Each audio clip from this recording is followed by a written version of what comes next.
Thanks for joining us on the Skins injury update, Crowie. We have a couple of exciting returns this week. Marty Gleeson is set to return to the field in the VFL side. Are you excited to see him back out there?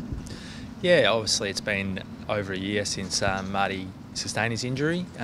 He's had a long rehab. He's put in a lot of hard work. We're all excited to see him return to the VFL practice match this week.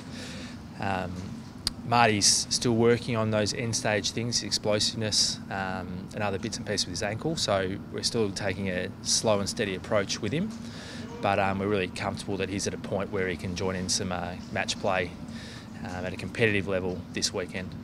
And Mason Redmond will also take part in the match. How much of the game will he be getting through? Yeah, so Mason is planning to complete 60 minutes of the game in the practice match. Again, he's been training really well. He's completed a fair bit of match play here at our facility, and we're expecting him to put his best foot forward when he starts to integrate back into match play this week. Joe Danaher strained his calf last week. Can you please just explain a bit more about how that occurred and how he's recovering so far? Yeah, so in a training drill last week, Joe got a cork on his calf at the start of the drill. Soon after, he tightened up, so we stopped him training.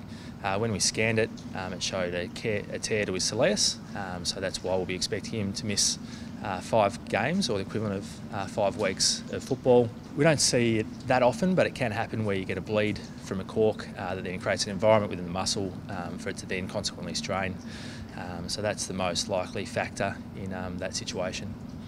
Josh Begley continues to build his load up. Are you pleased with his progress at the moment?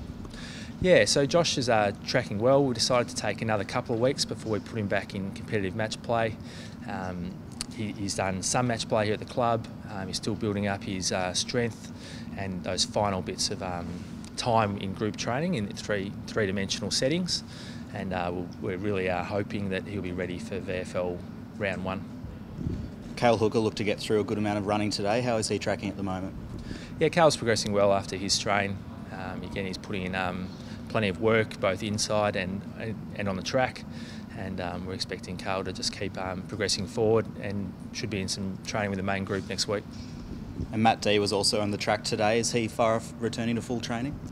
Yeah, Matt's working through running progressions and he started doing some change of direction, so we'll be putting him into training once he can cut to a good enough level.